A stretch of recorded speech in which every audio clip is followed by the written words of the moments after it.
up against a team who's willing to go toe-to-toe, that's when you need the one little strategy or the one particular composition you play better than everything else. Can I ask you guys a question that is not about the draft? Okay. Your team it was is about banning. the game itself.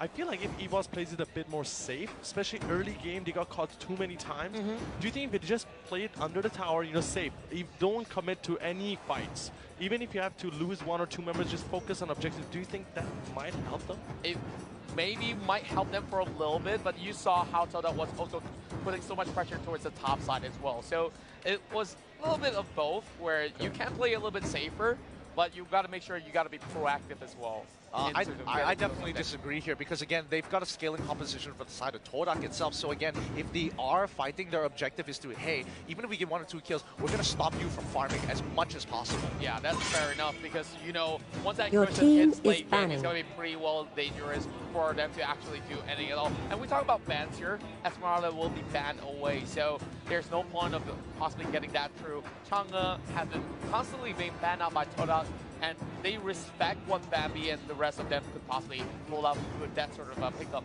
But now, one more ban for TODAK here. They've already got that Valier out, so perhaps they might consider taking out something like a Kimmy or even a Grok in that sort of a sense. Yeah, because if they don't ban the Grok, it's definitely, I mean, most probably going to go to the side of EVOS. Yeah, and I think TODAK, it's tough because when you ban out Esmeralda as well as the Valier, then you're just like, all right, you're gonna be losing out a lot of combinations here. Kaja is wide open, and TODAK realized that, so they get rid, instead of Grok, they get rid of the Kufra. So it's now like, hey, maybe you want to pick up Cho, maybe you want to pick up Grok, but we're gonna get the better hand. We're gonna get the better hand at the end of the day. Yeah, whoever you pick, we have other 2 choices. Yeah, and honestly, with TODAK, they have no problem picking any of them. But what's the better choice for EVOS right here? Was it gonna be the Grok or was it gonna be the Kai? I feel like Kai would be great, but instead they go in for a first pick Harem. What?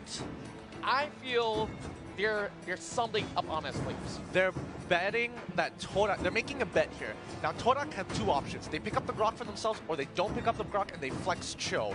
It's good, however, EVOS will have a much better hand if TODAK decides to pick up the Cho and Kaja. No, TODAK don't want to give up the Cho or the Kaja. They lock in Cho as well as the Grok. Now, EVOS will have a decent hand compared to an amazing hand. Yeah, but I still don't understand, why would you first pick Harith?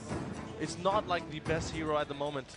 It's not the best, but they can make do with what they have, and I'm pretty sure that there's still something that they want, and that's going to be the X slipping through the bans as well, which we did not really mention, and I definitely would prefer having a Kaja for a lockdown. And remember, there's still the archive. They still want to go for that tank, but then again, I feel like this is solid enough for EVOS to play around with. Absolutely. Mincetar, your team is it's coming back. It's coming back, and I think it's really, really good. Personally, I kind of wish that TODAK kind of gave away the Cho and locked in the Kaja for themselves, just so they could play Mincetar and lock both of them up. Oh, yeah, and we know him, of course, pulling out some great Kings calling in between those fights as well to lock down so all these members who commit in towards a fight. So I'm really looking forward to what they have to your team go is in picking for the final 2 picks for TODAK. Now, pretty good ban out discussion. They respected what Moon has to offer in the previous fight. And now, when we talk about the Akai, and instantly they just locked it in and not having to see them getting that sort of pick.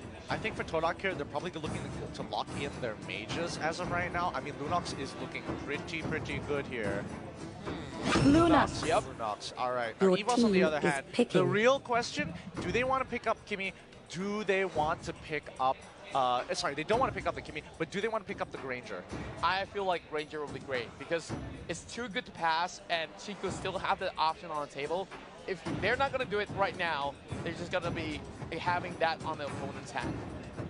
That's also true. I feel like TODAK could also pick up Kimmy for themselves, but locking in the mage was more important, just to tell EVOS like, hey, you don't know what we're going to pick just yet. Maybe you want to pick up the Kimmy, which really doesn't complement your team composition already.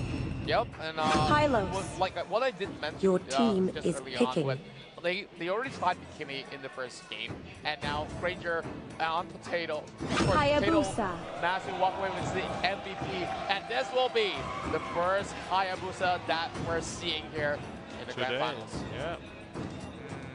This is This is going to be a tough one, but let's get into these games.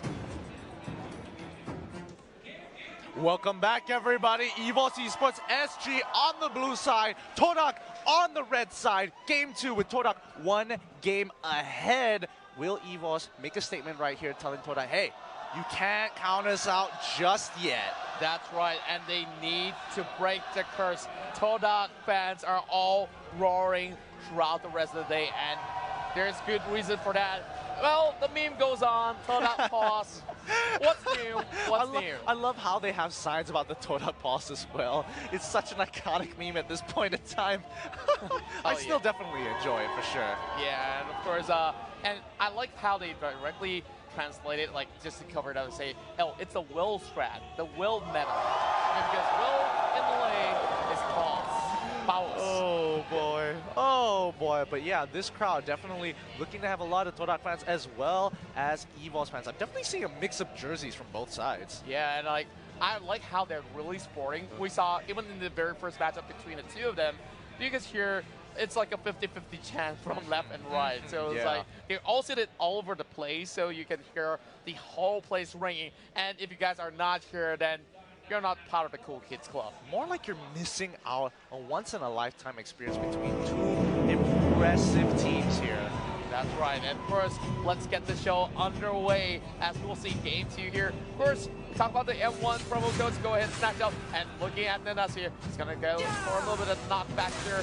He's gonna fall back for a little bit, giving this proxy away to EVOS Esports. Yeah, kind of interesting that TODAK don't really want to respond to this, mainly because like, oh, hey, yeah, once that gauge meter builds up for Seoul, it's going to be really, really difficult here. The early game 4 against 3 now. This buff steal is going to be so important. Who's going to get it? 5-6 to Orange, but Potaito's in trouble. He goes down. They're trying to shut down the Hayabusa as soon as possible. Potato takes a little bit of damage, and the buff is stolen away. Everything went into the favor of EVOS Esports. That's definitely a great deal of cards, but he wants to trade back. They say that, hey, you might have that in hand, and here comes X-Ray forcing the flicker away coming from JPL. Really risky moves, but hey, definitely got a little bit of advantage perhaps. And look at all these spells. Only JPL has the flicker. Yep, he wants to make the play. The Purify is just a really effective spell considering that Mincentar isn't going to let them have a fun time later on into the game. And more importantly, JPL, really good preemptive flicker. He understands because of the Grok buffs, he would have been chunked out, putting him at lethal range for the likes of Moon. Oh yeah, and they don't really want to give that sort of leeway to the members of TODAK here. And I would really like looking at those sort of composition that they brought up. There's a little bit of that mobility in the kit, and of course, we talked a little bit about Revitalize on how useful that you can be in some of these team fights, and Halos is currently carrying. Turtle resurrecting and they're doing a good job here. Now, I want to point out that the emblems for X-Ray are assassin emblems, so he's going to be a fighter Cho. They're going to have some really strong split push. It looks like they're actually going to play a 1-3-1. Oh yeah, and I would say that you cannot underestimate the sort of burst that can come out of that Cho. And speaking of that, Evil Cure, they're already plotting out these members, trying to take down that very first turtle of the game. Here comes the first, and oh my goodness, he won't be able to snatch that away with that flicker attack, and EVOS get caught up in that slaughterhouse. Some great play coming in from EVOS Esports. Oh wait, Chiku, he's gonna go all right on top of Potato. Potato takes quite a bit of damage to the quad, but he gets locked up by the Divine Judgment. 2 kills for a turtle, going over to EVOS Esports. Now we're seeing 3-0, but Ninas here, they're slowly losing the plot as we speak, and I felt like that was a little bit way too messy from TODAK's side. Like, they didn't really expect that sort of a snatch coming from the back as well, but my oh my. They really got to look out for each other, and they need to send somebody to wrap things around so that these sort of dives won't happen ever again. I think they kind of underestimated how, oh, Moon takes quite a bit of damage. I definitely think TODAK underestimated how much damage they could put into the turtle. They thought they could clear up a lot quicker before the rotations. Unfortunately, that wasn't the case, and they get punished for it. Hopefully, this next upcoming turtle, they're a little bit more careful with it. Oh yeah, of course, there's still patches for them, and for the time being, we're looking at EVOS here, near towards a 3K deficit, 2.5 to be exact, and I would say that EVOS Esports here, they need to make good use of that sort of momentum that they have in this early phase of the game, and they already halted E1 from, you know, becoming that monstrous tank coming on the table. And oh my, that's massive. Unfortunate retribution there, but right now X-Ray takes a little bit of damage, but he breaks the Fire armor, setting up for a great dive coming in. Moon locks him up. Wow, E1, that was a nasty Guardian's barrier. Oh yeah, pretty smooth one at that too. And look at TODAK. They're looking to actually secure their first tower, but there's still Odir Bambi already popping out Zap forcing to actually clear this wave up. When we're about side though. Oh, you know, he's gonna put a lot. The Rhapsody comes through. Ace, oh, he gets pulled backwards. It's fine. Ace is able to sustain all that damage coming in. While on the top side, Moon trying to make something happen. Soul gets kicked back with the Waving Dragon, but they already pick up 2 kills for the side of TODAK with nothing. For the side of TODAK without any retaliation coming in from EVOS. Wow, such smooth works and mechanics being displayed from both the top and bottom laners.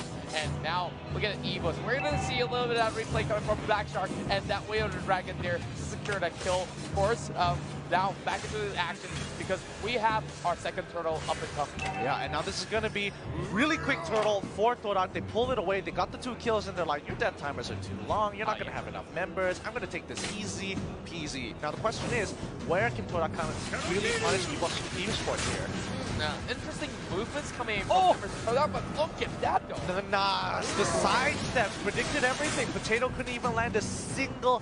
That's Sonata. Yeah, this is why they went in for that Hayabusa pickup there, so that he could easily just sidestep all that. And of course, Chiku here, he's known to also play a couple of great assassins, and he's going to look in towards split pushing towards the later phase of the game. It's still way too early to tell because they haven't really gotten all too much from the bottom lane. Oh, look at that. King's Calling already popped out. Odir Bambi uses 7 force and preemptively chrono dashes out of there. However, they're going to immediately go on a dive.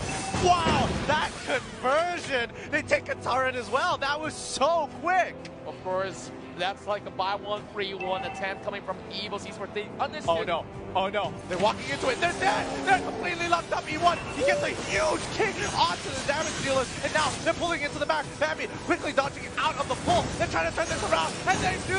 The last insanity is enough. And there we have it. X4 completely annihilating the back line. Wow, that was pretty much beautiful. We look at Ekberg with that last insanity, popping them all up. Let's have a little instant replay here. Great kick in towards that Kaya. And this is where TODAK tries to actually finish off members of EVOS, but they did not see Soul coming in from the back, and that annihilated the rest of TODAK with that sort of flank coming in from the mid lane. And more importantly, they use so many resources, and this is causing them to have I mean, it's a slight goal difference altogether, but it's not enough. Another kill going over to Chiku here. He's making sure he is utilizing the Hayabusa very well. Yeah, and that OG Cat, the Shadow Kill, definitely dished out a chunk loads of damage. Now, MPL all by himself. Of course, you don't really want to actually use the Divine Judgment onto E1, but now Bambi trying to focus on him with the Zaman Force as well, going in for the chase, but the rest of TODAK is coming by as well. So that pulls them up of that turtle, while EVOS Esports could slowly set it up as well. But over the bottom lane, we still see a little bit of back and forth. Blade of Despair as well as the Tina Shield has been bought by TODAK side. That's going to be a pretty big buy. Calamity Reaper has already been finished by the side of Oh Dear Bambi. A lot of Bloodlust access as well, but this game, it's going to be slow and steady. But right now, Hayabusa, he really needs his items. Oh yeah, looking at Hayabusa here, of course, that's going to be pretty much a late game approach for them, but look at Jace. It's just slowly playing this one out, just guarding off that turtle, and now they managed to secure that mid lane tower for EVOS SG.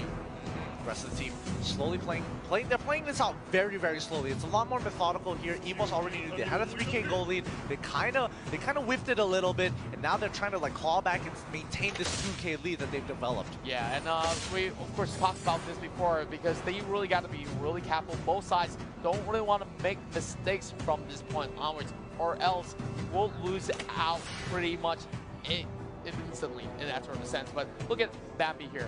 A little bit of overextension, trying to spot out members of TODAK, but Nasir already guarding that section here. So that turtle is going to turn into a Lord, but the rest of the members of TODAK are focusing down on the bottom side.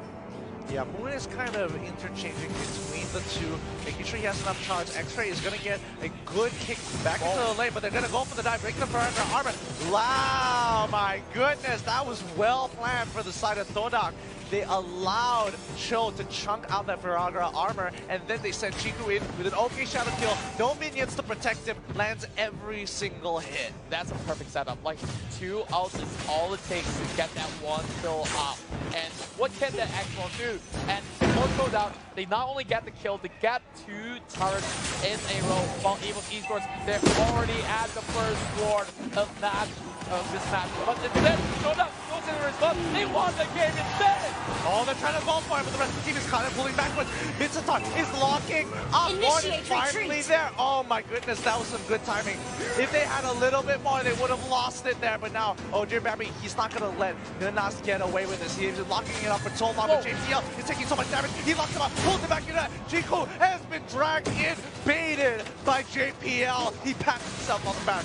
He should be proud of that one. I'm proud of him too with that amazing flicker, and he debated him just like that. And I, of course, would like to highlight once again that crazy push attack coming in from TODAK right on the bottom lane. Of course, they knew that they were already at the Lord, so they made full good use of that. And there was no arrivals. There's nothing much that they could possibly do. And now we're seeing a little bit of that hustle inside the jungle here as Babby tries to snatch the buff away. Yeah, they also got really unlucky because the minion wave just spawned and they just finished Lord. So the Lord ended up spawning a lot sooner than it should have. Viraga armor already being broke by the side of Soul. He tries to get a good pull. Oh wait, no, Viraga armor is just a little bit there, but he flickers forward. X-Ray wants to get the kill. 3 hits of Jacundo. 1 more with a shut call. The passive is enough to auto attack him to death. Soul goes down. A solo kill in the grand finals. If that's not a flex, it's not really in the grand finals, is that? And of course, now we're looking at the side of TODAK already finishing off that Lord, clearing it up. So EVOS Esports, they didn't really get that sort of advantage.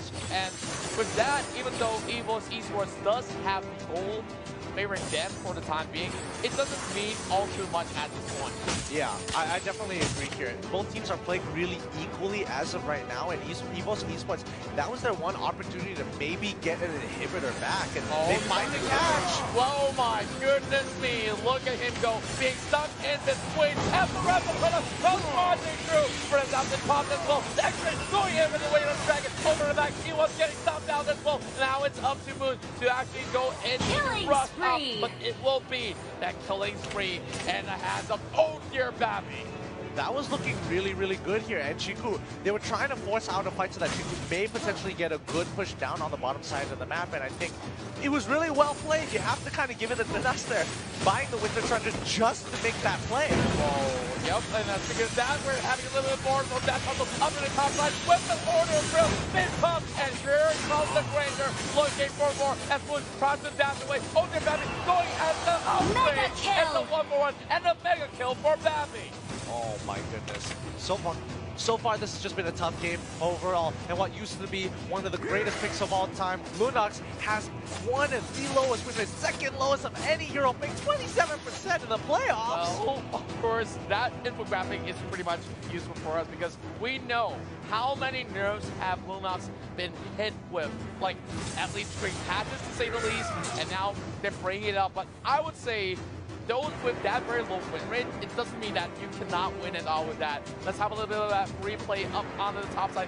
And look at how Babby went on for the chase. Oh yeah, Babby knew it's like, okay, he's going to be A-okay. He shouldn't die here. All of a sudden, messing around, and this means serious business. Even TODAK, they made a couple of all those sort of errors, and they fix it in the next fight, usually. But now, let's have a look at some of these item builds for that crop right there, Athena, Shield, Immortality. So this means that they should not even have their eyes focused on E1 if they were ever going to the stat battle.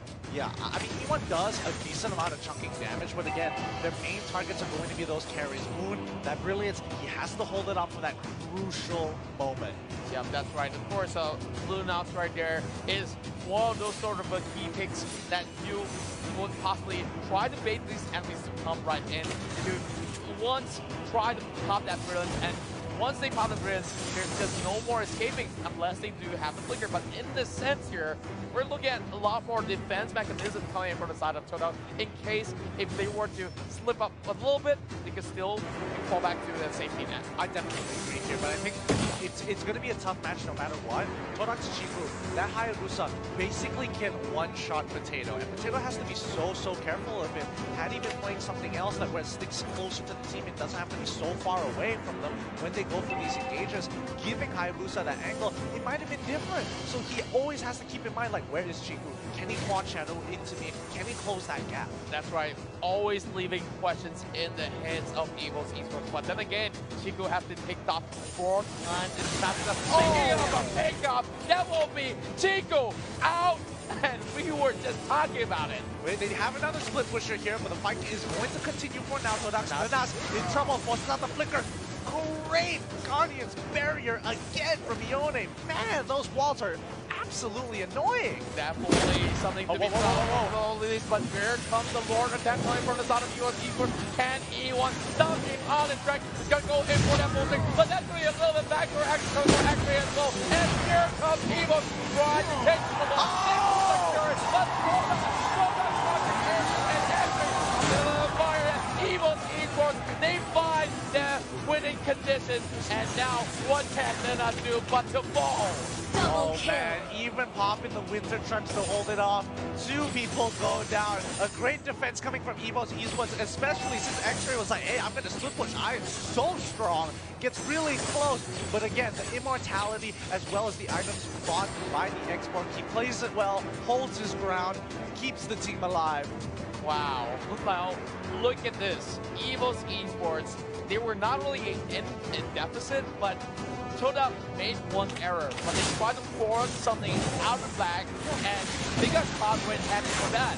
But I would say EVOS here, they already got this sort of lord of being snatched away, and TODAK, of course, get a little bit more time, especially in the mid lane. Yeah, and it's okay for EVOS Esports to kind of sacrifice their tier 2, mainly because Lord is just so much more of a priority. Now they have to go back, kind of clear off the Lord empowered minions, and you know, they're gonna do their housekeeping before they look to get another catch or maybe force another fight out of TODAK here. Remember, Potato is scaling so nicely. He's got all the items he needs to really hard carry this game. Yeah, only a couple more items for full gold build for every single one of all of these players on the board. And I'm looking at Chiku once again. Can he possibly pull something out of that Hayabusa that he just picked? Oh dear Bambi, 6, 1, and 8. And he's already finished off all these core items. While we're just waiting for Kaya to get a little bit more buff here. Oh, wow. Kaya on a Thunder Belt. That's pretty interesting. Yeah, which is why I'm looking at it for the time being. But then again, it's working out so far. I mean, he just got it. Let's see how effective it's going to be. Right now, Mincetar is making sure that Oh Dear Bambi doesn't get to really run around like how he wants. Oh, he's going to get spotted out here. Oh, yeah, they see them. They know. They're going to go for a full fight. The King's Calling is full. The full coming in from Oh Dear Bambi. He's going to dance around outside the King's Calling. And they get the first kill as well as a mega kill. As Potato, he's just so huge, knocking them out one by one. Oh, Potato really using the Desona really well, and they thought they would go unnoticed, but EVOS can smell this vicious right across. Of course, no pun intended. So I might be like, what'd you say? Oh well, what I'm saying here is that we're going to see a little bit more of that 1v1 coming from the top side while EVOS Esports forcing a little bit of the flank, waiting for the walls to come down, and they will try to crash right in. E1 knocking into the wall as well, and now they're going to break in towards the mid side. Arrival being channeled in towards the mid lane here as EVOS regroups, but instead they got that one cancelled out. That was really nice coming in. 2 pickoffs for the side of EVOS Esports. Netted them an inhibitor turret. This is going to be a slow, grindy game. And so far, it's been great. So, 18 minutes.